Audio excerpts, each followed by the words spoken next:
दूसरी तरफ पाकिस्तान परमाणु धमकी दे रहा है इजराइल को, और भारत के लिए भी धमकी है। सवाल बड़ा इसलिए है क्योंकि एक तरफ अरब देश हो गए जो सब इजराइल के खिलाफ है, सारे मुस्लिम देश इजराइल के खिलाफ खड़े हुए हैं। पाकिस्तान अब कह रहा है कि वक्त है परमाणु का।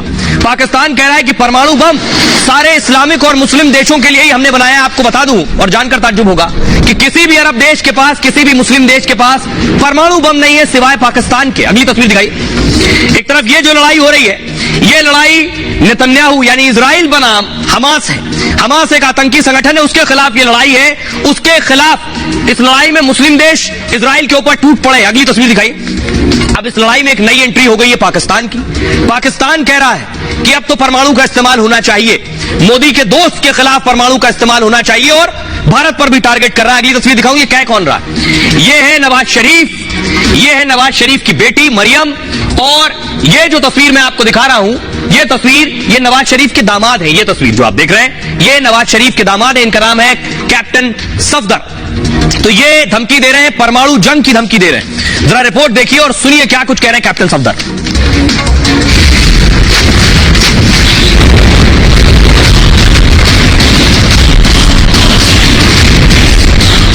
मोदी के यार नेतन्याहू आतंकियों से जंग लड़ रहे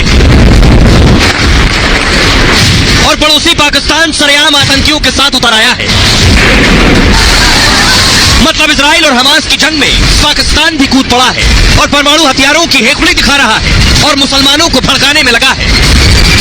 मैं आपको बावर करवा रहा हूं, पाकिस्तान के पास जो एटम बम है ये पाकिस्तान का नहीं है, ये उम्मत मुसलमान का है। इजराइल एक्शन हमास पर ले रहा है और पाकिस्तान इसे कार्रवाई मुसलमानों पर बता रहा है।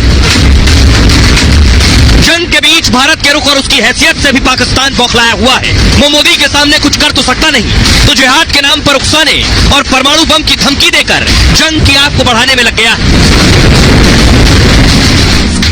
इस वक्त टेंशन बहुत बड़ी हुई है। आप देख रहे हैं पूरी दुनिया और खासतौर पर अरब देश इजराइल पर टारगेट कर रहे हैं। दूसरी तरफ